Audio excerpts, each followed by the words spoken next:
Often you will find yourself in the situation where you have a very clear idea as to what is that you need to do in order to win the game. But there is one piece in the way, just one piece that is stopping you from bringing your plan to fruition. What to do in such a case?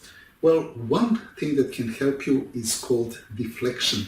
And here is the example from one of the games of the Russian Grandmaster Kuznetsov. It is white to play, and white managed to find a beautiful way to finish the game and win with a nice combination. Now take a moment, take a good look at the position and try to work out what was white's next move. It is obvious that white has a bit of an attack going.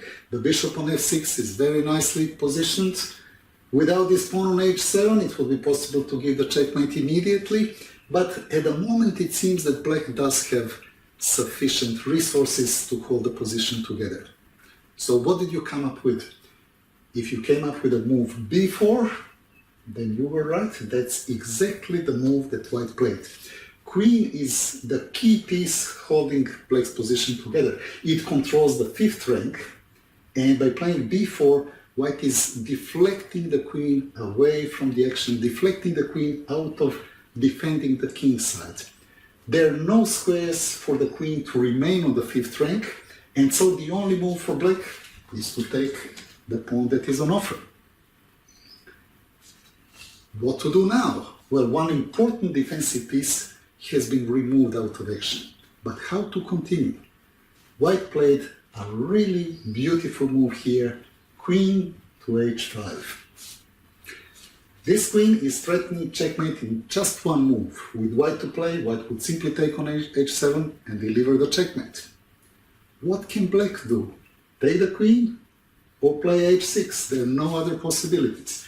If black plays h6, that actually is not much of a defense, because white is going to simply take that pawn, and when the bishop takes the queen, rook takes, and there is no way of stopping the checkmate on the very next move.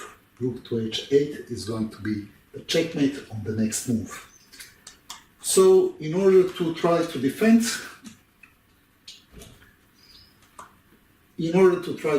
after queen to h5, black took the queen. But what happens? Well, now the g file is open, and white uses this opportunity to play rook to g3, check. This king has no squares. The only move that black can play is bishop to g7, and now it is rook takes g7, check. If the king goes in the corner, it is immediately checkmate. This rook just needs to move anywhere along the g file. And if the king goes to f8, then there is a checkmate in two moves. Rook takes h7, and then there is no way stopping this checkmate on h8 coming on the very next move. Well, in fact, the only thing that black can do is delay it by one move by giving the queen away, but then on the very next move, black will be checkmated.